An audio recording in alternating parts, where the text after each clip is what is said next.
It's time for the best coverage of the top stories in sports.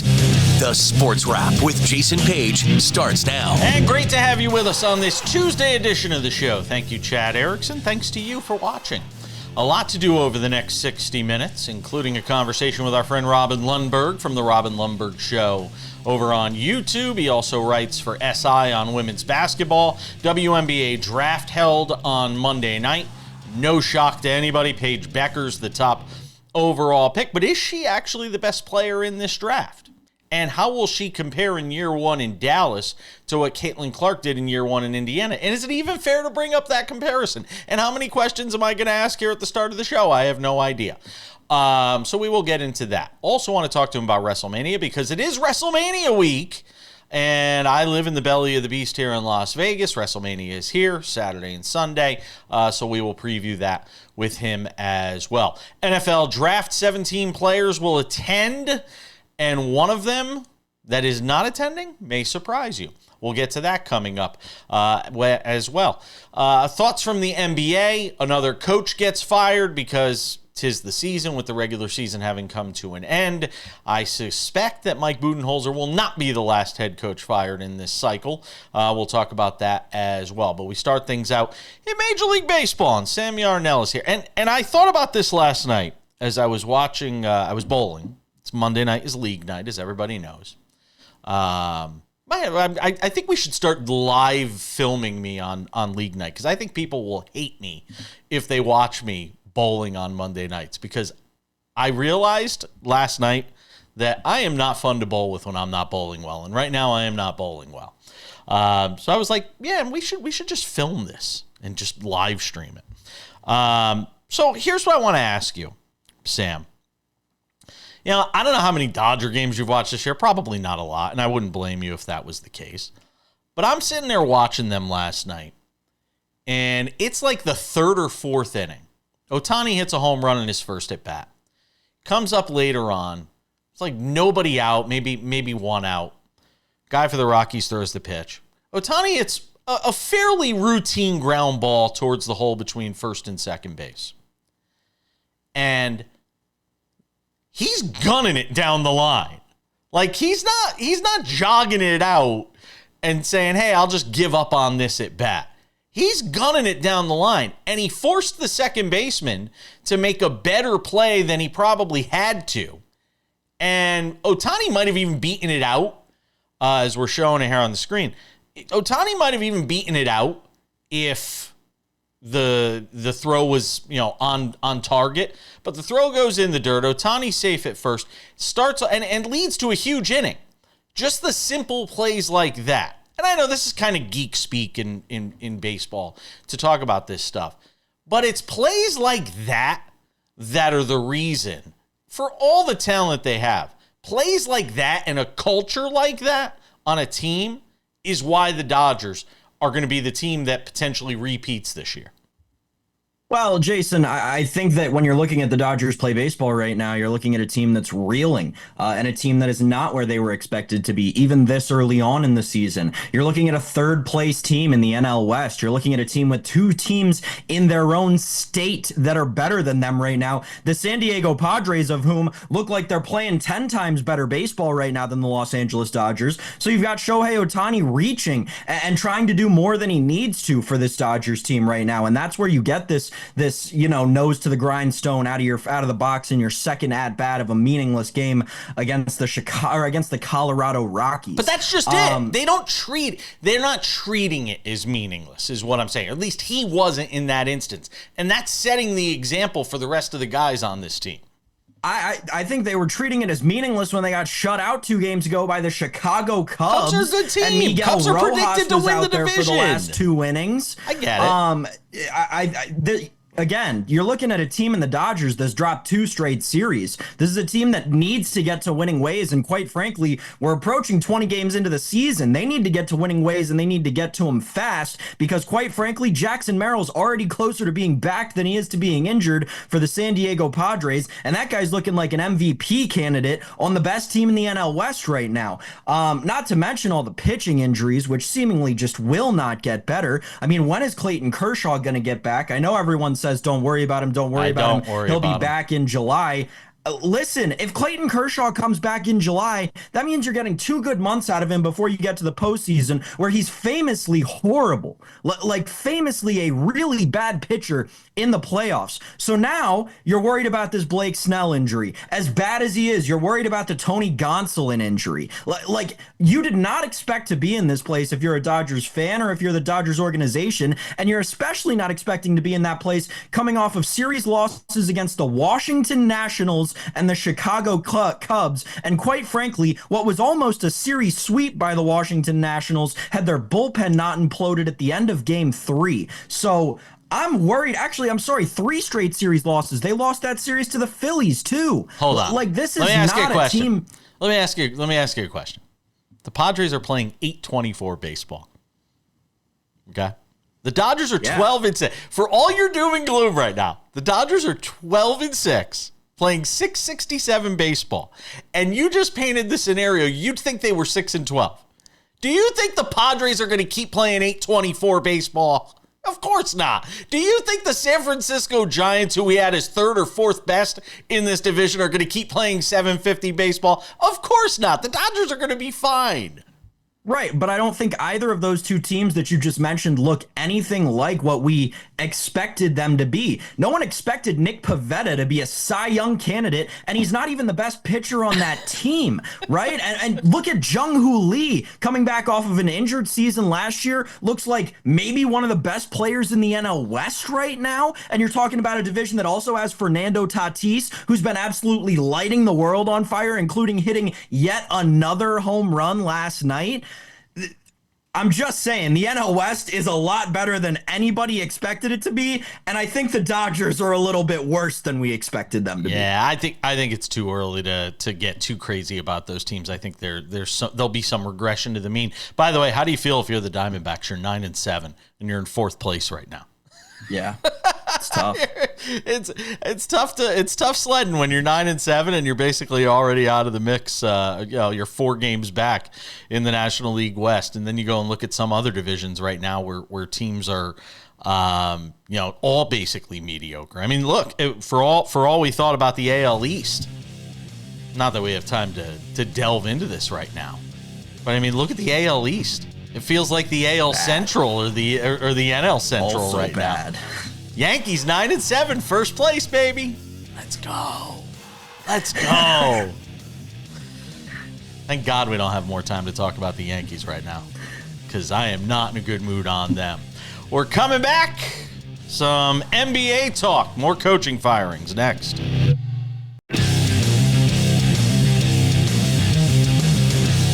Welcome back. NBA play-in games on Tuesday and Wednesday. It's the play-in tournament proceeds, gets underway. Find out who the 7 and 8 seeds will be in the Eastern and Western Conference. Some good matchups, too. Talk about that a little more in odds and ends, because we'll give you the odds and ends. Sammy Arnell, I was thinking about this morning as I was preparing for the show. With Mike Budenholzer being fired right after our recording window on Monday, of course, because it always happens right after we put the show to bed. But Mike Budenholzer is out, not a surprise, in Phoenix with the Suns when you consider the disappointment that team has been with the highest payroll in the NBA, all the spending, the second apron, all of that stuff that people around the NBA talk about. But it got me to thinking. I was in a thinking mood today. I was in a thinking mood about the Dodgers, watching Shohei Ohtani run out ground balls. And I was in a thinking mood when it came to NBA high-profile coaching hires. And I'm starting to wonder if you're going to see more of a movement away from these guys that, hey, so-and-so won an NBA title, and we have a coaching vacancy, so let's just plug in Coach A, who's won an NBA title, even though it may not necessarily be the best fit. And I'm not saying this is on Mike Budenholzer. There are way more things at play here when it comes to the Suns' failings than just Mike Budenholzer. But we've seen it now in a number of places. Go and look at Milwaukee. And granted, injuries have played some into that. Injuries have played some into it even in Phoenix with the Suns. But I'm wondering if you're going to start to see more of these teams in the NBA who have coaching openings and vacancies move away from the high-profile hire and look more at college guys, look more at assistants, these guys that have been on the bench for 5 or 6 years looking for their first opportunity. Look at G League guys. Look at guys even overseas in Europe, because the answer isn't always the big, flashy, shiny object, as we've found out with Mike Budenholzer. We've seen it with Nick Nurse in Philadelphia, who a lot of people think is a great coach, but that thing has gone horribly in Philadelphia. And while he's not completely to blame, he is certainly part of the equation. What do you think? So I think that I do agree with you, but I think that these are two separate things to me. The Budenholzer firing is not to me reflective of the fact that NBA franchises need to go towards these more, not soft-spoken, but under-the-radar candidates in terms of head coaching positions. The evidence towards that, to me, is Joe Mazzulla, right? Look at Joe Mazzulla coming in, filling in for Ime Udoka, and obviously you remember all the tension around that out. And Joe Mazzulla, who no one had ever heard of before, comes in and makes this team world beaters all of a sudden. Not that they weren't before, but definitely to a different degree than they were under Ime. The Budenholzer thing to me is more, Jason, just it's like the front office kind of projecting that they absolutely blew this thing up and they're trying to find a scapegoat for it all, and maybe hoping that Mike Budenholzer can serve that role for a short period of time. I don't think they're long for that job in Phoenix either way, but the fact of the matter is they just did not put an effective team together that worked cohesively, and every move that they made was great on paper, but then in actuality, it really hurt them not having a true big rotation down low throughout the entire season, right? And obviously the situation with Bradley Beal hurt them over the long haul because of the no trade clause, which everyone said when he was traded out of Washington was going to end up hurting the Suns. It was organizational malpractice that they tried to project onto the coach, which is what led to Budenholzer's ousting. But I do agree with you again that these coaches in the NBA, or I should say these organizations in the NBA, need to look to more under-the-radar coaches like your Joe Mazzulla's, even taking it a step further back like your Steve Kerr's, right? I know he was on the Jordan teams, but he wasn't a standout player. He was a rotational piece. He was a guy just kind of lulling in the basketball world, and all of a sudden, he's coaching one of the greatest dynasties of all time. Yeah, he was a Popovich assistant, and I think that, and look at, we see it so much in the NFL. Guys off coaching trees, right? And you see it a lot in the NFL. So, and look, now there have been successful coaching trees, Bill Walsh. There have been unsuccessful coaching trees, Bill Belichick, the two Bills. I mean, really. So it can cut either way. You could be a Bill Walsh disciple, a Mike Holmgren, Mike Shanahan. Mike Shanahan. Yeah, I mean, and the list goes on and on. Or you could be any number of, Romeo. You could be Romeo Crennel, and you could, just wanted to point that out. That was the first one that came to mind. You could be Matt Patricia, and again, you see how those things sort of work out. But I'm curious to see who wants that job. And boy, you know what the happiest person has to be? That it didn't wind up working out the way he had wanted it to. It's got to be Jimmy Butler. Jimmy Butler wanted to be in Phoenix. Jimmy Butler wanted to be on that. Jimmy wanted to be on the Suns. Jimmy wanted to play in Phoenix. And I don't think, even if Jimmy Butler had wound up going there, I don't think it would have changed their fortunes that much. I think if it would, again, and this is where the Bradley Beal no trade clause comes into effect, and Tommy Shepard from the ghost of NBA GM's past is waving his little wand, his Washington Wizards GM wand over the Phoenix Suns organization, and he said, no, winning ways will not be yours. If I had to live in basketball purgatory, so do you. The no trade clause for Bradley Beal was really the thing, man, because if that trade is Beal for Butler, and obviously there are a couple of more pieces incorporated, I think that the Suns probably would have had a decent chance at least making the play in. Maybe not the playoffs, but the play in at least. Can I throw one more thing at you? You mentioned Joe Mazzulla. And it's a great story, coming from where he did to take the Celtics to a championship. But I also wonder how much of him picking up the torch from Udoka, who had set up the culture of winning and the culture of sort of the identity of that team. I just wonder how much he sort of picked that up and ran with it. Maybe enhanced it a little bit, but just ran with it. Because we've seen the success that Udoka's had in Houston. He's obviously a great head coach. I hear you, but even still, right, the point still stands. Ime Udoka, at the time he became the Celtics head coach, under the radar guy, was not this prominent figure in the basketball world, and he built the Celtics up with J&J to be world title contenders. The NFL Draft is coming soon to a television near you. By the way, I can't understand why people love watching drafts. No offense to the WNBA, which we'll talk about later, the NFL. I've never understood the fascination with watching people walk up in suits and shake a commissioner's hand. But there is news to talk about when it comes to the NFL Draft, and we'll get to it next.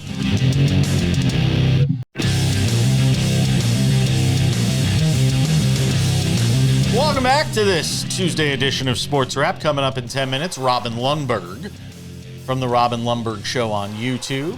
Also, Sports Illustrated's women's basketball writer. Personality, whatever you want to call it. He's also a huge wrestling guy, so we'll ask him about WrestleMania too. Not WrestleMania the number 2, but WrestleMania TOO. It's actually WrestleMania 41, taking place in Las Vegas on Saturday and Sunday, and I will be nerding out watching that. What, Sam? You gonna make fun of me for watching WrestleMania? You should have said WrestleMania as well. WrestleMania as well. Yeah, there you go. See, that's why you went to college. And WrestleMania 2 was in what, like the 50s or something? Stop it. Can I tell you a funny story? You don't want to hear it, but you're gonna. I watched WrestleMania 2 on a closed circuit location on a big screen at the New Haven Coliseum in I think it was 86, 84? Basically 1950. Might have been 84. I don't remember. But I actually watched it. Back then, they used to do these closed circuit locations where you could watch it in an arena with other people on a big screen. Hulk Hogan beat King Kong Bundy in the main event, just for those that wanted to know that. So, Sam Yarnell, I want to talk about the NFL Draft. And most notably, who's attending and who's not attending the NFL Draft. Because it's just my favorite thing to talk about guys in suits going up and shaking Roger Goodell's hand. It's so wonderful. I have never understood the fascination with drafts. I said this at the end of the last segment, and I'll say it again. I have never understood the fascination of people getting in front of a television, or in this case, in the NFL, what's it, in Green Bay this year? Yes, no offense. We're on in Green Bay. Love you, Green Bay. But I can't imagine anybody saying, I want to fly to X location and go stand around tons of other sweaty people and rubbing up against people and security and everything that goes into these things and go watch people get drafted. I've never understood it. I'll never understand it. I know I sound like old man on the porch, but that's okay. Cam Ward's going to... Yes. Okay. All right. Fine. Let's not forget, this is a very recent phenomenon, and I agree with you. I don't get it in the past... Gosh, I think it's, four... This will be the 4th one they've done in, a big city outdoors. I don't know. And no, but they used to do them at Radio City. They used to do them at Radio City Music Hall, for years. And that was a little different because then there was a set amount of tickets, and it was an actual event, and it was hard to get into, and you had to know somebody or wait on a list, and that was cool. But now it's in this massive parking lot under basically just a concert bandstand. Wow, great word, Sam. I mean, credit to you for pulling that word out of nowhere. But I don't get it because there's 50,000 people instead of 3,000 people, right? And you're 300 feet away from these future NFL stars instead of 50 feet away from these future NFL stars. So I understood it at Radio City, and I liked the tradition and the fanfare and all that. But now that they're taking it on the road, and I know Buffalo is one of the future cities, and that's super exciting for Buffalo, but I can't grasp the magnitude, right? No. They're not doing a good job of building it up all the way when it's just a bunch of people in a big open space. It's almost like a fan fest where there happens to be a draft going on. That's the sense I get about what goes on with this. All right, so Cam Ward's going to be there. If we're talking about quarterbacks, Cam Ward's going to be there. Jackson Dart's going to be there. Jalen Milroe, whose stock has inexplicably risen lately, will be there. Who will not be there? Shedeur Sanders.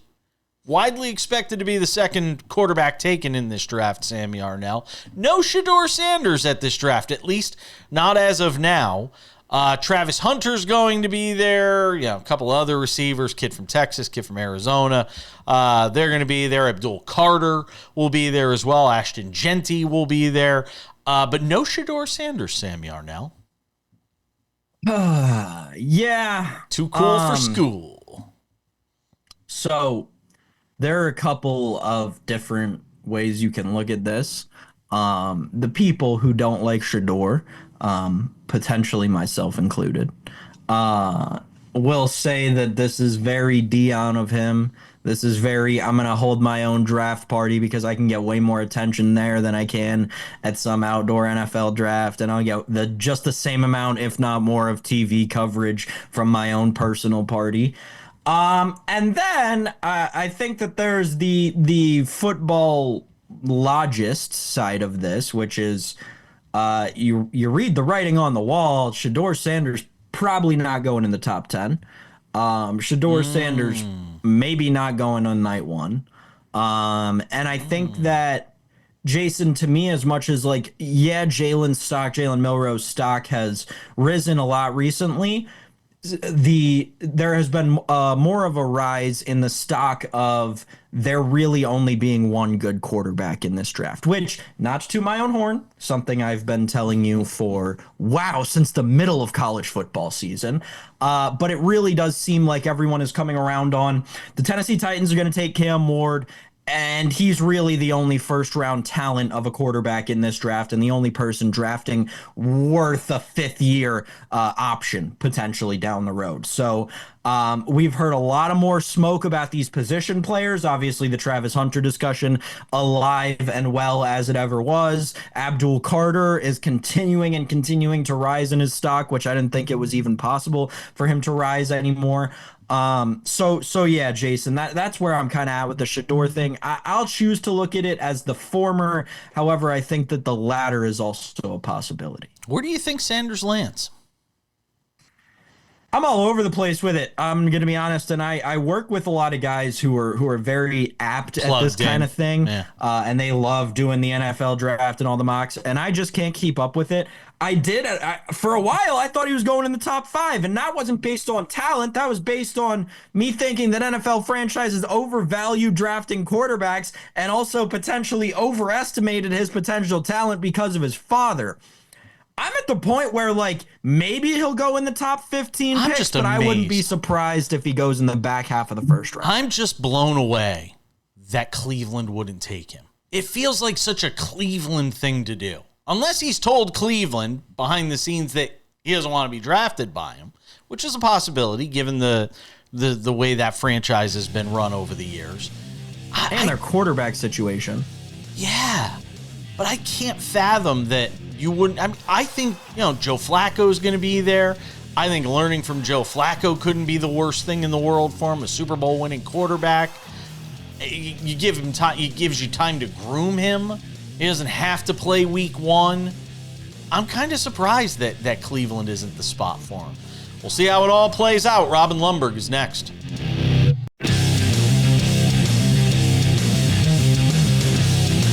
And this Tuesday edition of SportsWrap rolls on. Let's get into some WNBA draft, shall we? Paige Bueckers, the top pick. I guess not much of a surprise there, out of UConn. She'll go play her WNBA career, at least the start of it, in Dallas with the Wings. Let's bring in Robin Lundberg. Does a great job on women's basketball over at SI. Also, the Robin Lundberg Show on YouTube, and he hangs out with us on the program. So was there ever really any other way that this went at the top of the draft, Robin? No, I mean, I don't think so. The only argument you could make from like a purely potential and basketball standpoint was the future of Dominique Malongo, who comes over from France and just has like tantalizing ability.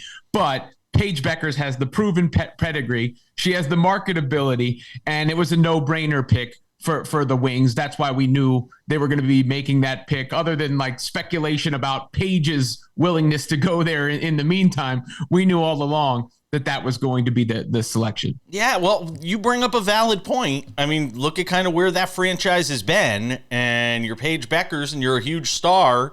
I mean, does she have the ability? And look, everything is compared, fairly or unfairly now. There is life pre-Caitlin Clark and life post-Caitlin Clark. So people are going to say, can she do for Dallas what could Paige Bueckers do for Dallas what Caitlin Clark did in year one, taking a team that had been meddling, couldn't make the playoffs, had to leave Boston, but I mean, can she do for Dallas what Caitlin Clark was able to do for Indiana? No, I don't think so, but I don't think it's fair to ask her to either. I think, Caitlin Clark reset a standard. Caitlin Clark not only broke the all-time assist record for any player in a single season in her rookie season, she scored more points than any guard ever had, any point guard ever had in a single season, produced more points than any player ever had in a single season.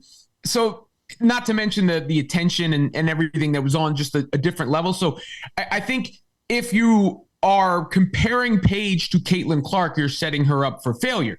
But if you're comparing Paige to the rest of WNBA history, I think she has a really good chance to come in and make an immediate impact. She's from a winning program. She's fresh off winning with UConn. She fits in seamlessly everywhere. She's got the nice efficiency on her pull-up game. She can shoot from the outside. She has good court vision. She has a good all-around game. So do I think Paige Bueckers is going to go in and make an immediate impact on Dallas? Absolutely. And do I think she, has a great pro career ahead of her? Absolutely. But I think when we focus things solely through the lens of Caitlin Clark, it makes it a lot harder. Yeah, it does make it harder, but it's unfortunately the way that a lot of these things are going to be judged. It's not. I'm not doing it to try to be unfair, and I don't suggest that you think I am. But unfortunately, that's just now the world we live in. It's Caitlin Clark's world. Yeah, and she's the one that's drawn the most. And that's what happens when you're kind of even the people who are Clark's detractors tend to use her name to make their point. They don't need Caitlin Clark. Then why did you say Caitlin Clark? But regardless, remember when Caitlin Clark came in, the tone was reality is coming, because it has been harder, especially for guards, to adjust. When you go back to Sabrina Ionescu and Kelsey Plum and other great guards, it hasn't been so easy. It's just Caitlin Clark is, in my opinion, truly, a one-of-one kind of talent. And therefore, it does make sense what you're saying. She was the most recent number one overall pick, too, whether she was the draw or not. But I think Paige Bueckers, what I'm trying to say is Paige Bueckers can be a success and make a huge impact in Dallas without doing exactly what Caitlin Clark did a season ago. Who's the big sleeper in this draft? The pick by the Valkyries at 5. I don't want to mispronounce her name. Coming out of Lithuania. Yeah. It's like Eustace Yatidi, something to that. I listened to her say it last night, and I'm trying to get it right. But just because she played in the EuroLeague at 14 years old, wow, and we've seen this in the NBA, right, where it took the long time for everybody to sort of accept that so many of these international prospects have a lot of ability, and in a draft that. I don't consider Malonga a sleeper anymore because she was hyped up before the draft as a number 2 pick. And then so many of the other players seem like role players to me. If there's one that I'm intrigued by, it would be the selection by the Valkyries going into their first season. You go back to Malonga for a second. For people that don't know a lot about her, and probably a lot of people don't, they really don't get to see her in Europe. I don't think there's a lot of people watching European women's basketball unless you're a degenerate gambler. I don't think there's a lot of people watching that level of basketball. What are Seattle getting in Malonga? Well, they're just getting a tantalizing potential. Again, it's not as if I've sit there and watched all of her games, but when I see the highlight clips, the fluidity at which she moves at her size is what stands out. So you got size that you can't teach. You've got, fleet of foot that is noticeable. And then when you hear her speak, she's obviously got a good head on her shoulders. So you take those things into combination at her age. I think she's 19 years old. You project forward, okay, this is somebody who has a very, very high ceiling. Real quick, I only got 30 seconds left in this segment. How do players adjust from, and I don't know if any of us know the answer to this, from being in winning programs and maybe losing 2 or 3 times a year to then going into the pros and playing on teams a lot of times that stink and losing a ton of games? Yeah, it's got to be tough. I mean, but the gift and the curse is the curse is that the turnaround is so fast that it's got to be rough and taxing. The gift is you really don't have time to absorb it all. It's just like you're throwing it. Paige Bueckers was just celebrating the championship, and now she's drafted. I talked to Haley Van Lith last week, who was saying, I'm playing at my peak. So the timing couldn't be better for me to enter from a confidence standpoint. And I guess that's what you have to roll with. All right. I want to come back with Robin. I want to ask him about WrestleMania because it is WrestleMania week, and I am in the belly of the beast in Las Vegas. We'll talk about it with him next.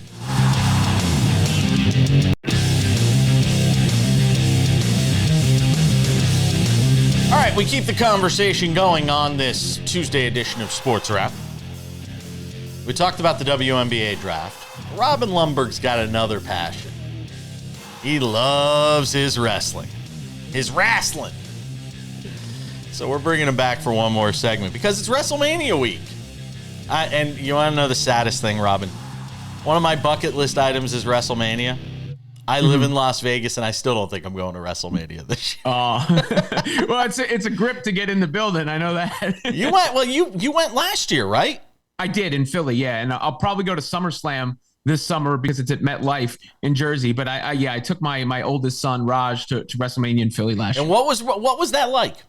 Oh, it was unbelievable. I mean, nobody puts on a show like the WWE. The first night was a little cold out in the link, but it was still a lot of fun. The second night was a bit warmer, and the way that Cody Rhodes Roman Reigns main event unfolded, the Undertaker gong, as far past his prime as he is, because it was such a surprise. That's one of those moments you wish you could bottle and just have that feeling, because everybody in the arena or the stadium, I guess, had the same reaction at the same time.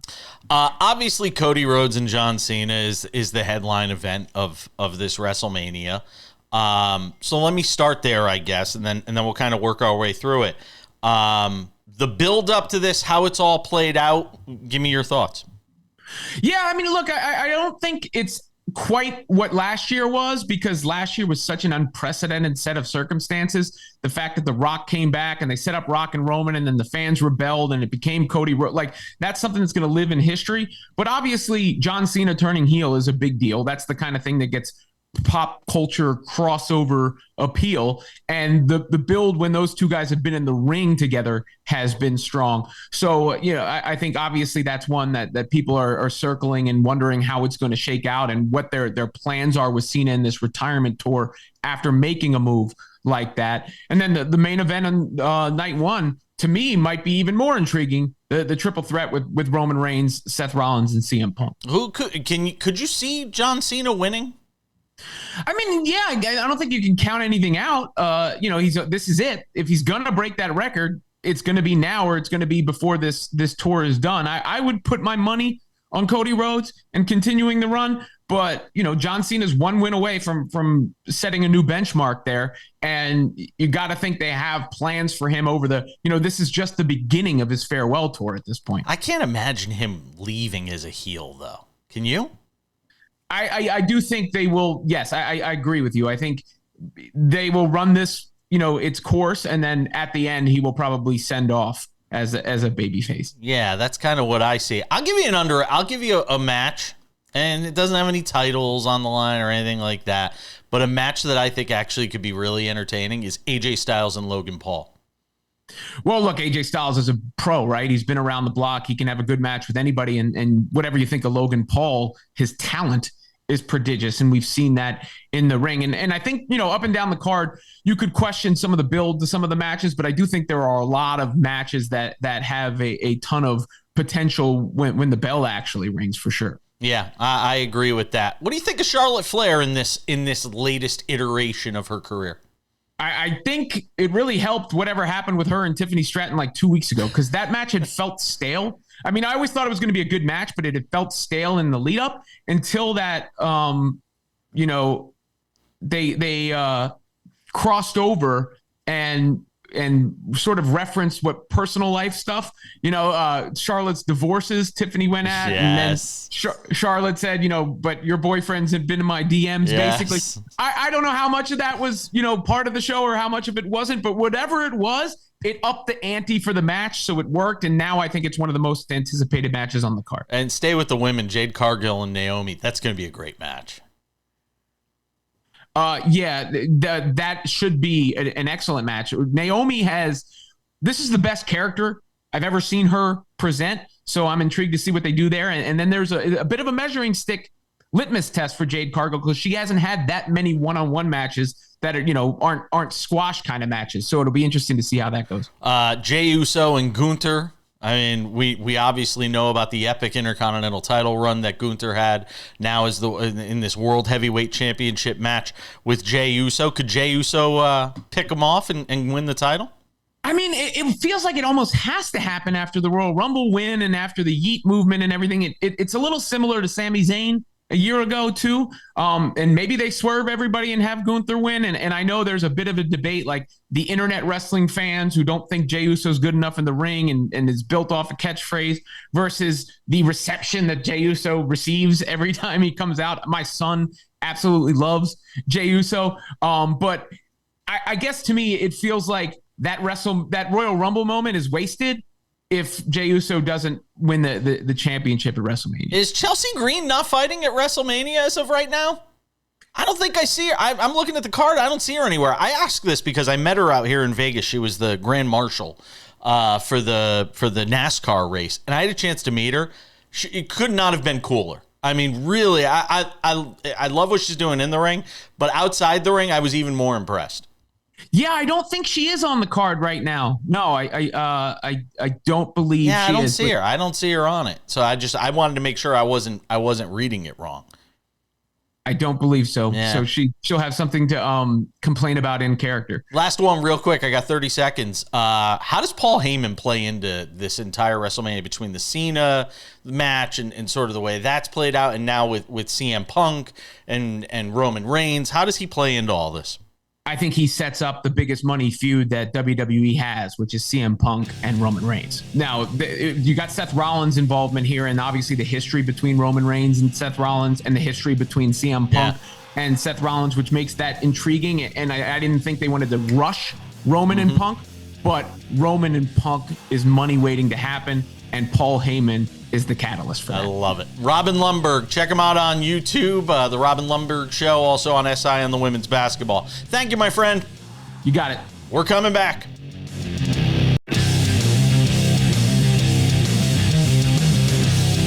All right. Just about time to put the wraps on this baby for a Tuesday. Before we do, a reminder. Sports Wrap with Jason Paige, the podcast available on all your favorite podcasting platforms. Spotify, Apple Podcasts, YouTube Podcasts, iHeartRadio, TuneIn, Odyssey, Amazon. Anywhere you get a podcast, you can get this show. So go and check that out. Also, make sure to subscribe to our YouTube channel, the Sports Wrap with Jason Paige YouTube channel. Clips from the show. We got shorts that go up there. Sometimes news breaks outside of our show's recording window, and we do shorts on that. Go and check out the Sports Wrap with Jason Paige YouTube channel as well. And without any further delay, it's time for some odds and ends. Odds and ends, Sam Yarnell, a first in Major League Baseball on Monday night. How about it? Skeens, that being Paul, Davis, that being Henry, forming the first battery of MLB number one picks. At first I'm like, that's kind of hard to believe, and then I'm like, actually, no, it's not that hard to believe. The fact that you'd have two guys that were the top overall pick, and very close to each other, by the way, both wind up as battery mates for a game. Pretty amazing. Henry Davis was what, first overall pick in 19, 18?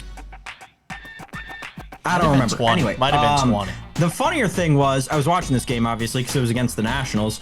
And it happened on accident. Like, it wasn't even supposed to happen. It happened because Andy Rodriguez took a foul ball off of his hand like the second or third batter of the game. Or maybe it was the second inning. I don't remember. But it was very early on in the game. And then Henry Davis came in, and I was sitting with somebody, a certified ball knower, and he sat next to me and he said, well, that's funny. Both these guys went first overall. And I was like, oh my gosh, you're right, they did.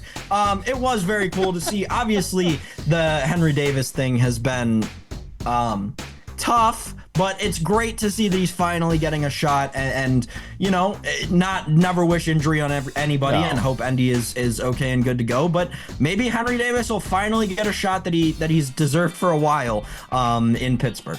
By the way, you mentioned Clayton Kershaw making a rehab start on Wednesday. I just wanted to make sure we got that in. Also, the Mets, as much as we talked about the Yankees' struggles right now, the Mets are playing very well in the early going, 11-5 in that National League East. All right, Sam Yarnell, we've got playing games tonight. The Hawks and the Magic. Orlando -5. Your total is 219. Who you got? Or do you even care? I'm not going to be watching. Come on, you're not going to watch playing games? No, oh my gosh. No. The play-in is so dumb, no. and that's a different segment for a different day. But we gotta get rid of this play-in thing. It is horrible, terrible, and you're just letting the Reinsdorf types in terms of ownership continue to do exactly what they want and be 500 for the whole year or just below 500, sneak into the play-in, and justify it as a semi-successful season. Nope. But anyway, in terms of the numbers tonight, give me the Magic. I like Paolo Banchero. I don't trust Trae Young in the playoffs, even though this isn't the playoffs. Again, play in. And then Grizz Warriors. Take the under. I'm going to tell you something. I know both of those teams can score. 228.5 is the number. And I will tell you one thing about the playoffs. This is anecdotal, but one thing about the playoffs is scoring is much more difficult. Defense is actually played in the playoffs. And I know you don't say this is the playoffs. It's the play-in. But this is an opportunity to go to the postseason. I think you're going to see a lot of defense. I think you're going to see more defense in this game than people are expecting. I like the under. I am actually going to take a bet in this game. Give me a prop. It will be Ja Morant over weapons used during celebrations. I'm gonna say tonight he goes sawed-off shotgun, Glock 17. He'll throw a grenade in there and then a bazooka to wrap things up at the end. Give me Ja over weapons used in celebrations. You're the worst. I would, and if you force me to take a side, I'll take the Grizzlies +7 because I think that's going to be a really. Yes. Really? Yes. You will take the Grizzlies. Yes. After all of this season and talking about how good the Warriors are. Yes. All of a sudden you're going to abandon I'm not ship abandoning them. right I think when they win. times get tough? No, I think they win. I just think they win. I think they win a close game. I'll alt it. Give me Warriors -9.5. Wow. Jimmy Butler might drop 30 tonight. Wow. Actually, yeah. Parlay it. Warriors -7. Jimmy Butler 30+. I'll put it together in the last minute and a half of the show we have. Jason, I need you to talk and kill some time. All right, I'm going to talk and kill some time. Tigers continue playing well, by the way. Beat the Brewers yesterday 9-1 as the Brewers' very uneven start to the season continues. Tariq Skubal, how about him? 2-2 last night. 2-2 on the year, 7 innings, 4 hits, 9 strikeouts for Skubal last night, who was continuing, basically picking up where he left off last year as far as being the Cy Young Award winner. Did I kill enough time for you? Yes, you did. Jimmy Butler to score 30, parlayed with Warriors -7 +753. That's what we're talking about. We're talking about some plus money. Go bet it, folks. Okay. Sam Yarnell. If you lose the mortgage, Sam Yarnell. There's his handle right there. At Sam_Yarnell. Send your correspondences to that young man. It's going to wrap it up for us. Tomorrow, lots of NBA talk. Kurt Heelan will be here. Vlad will be here as well. At least I think he will. Thanks to Robin Lundberg. Thanks to you, Sam Yarnell. We'll see you all back here on Wednesday for more Sports Wrap. See ya.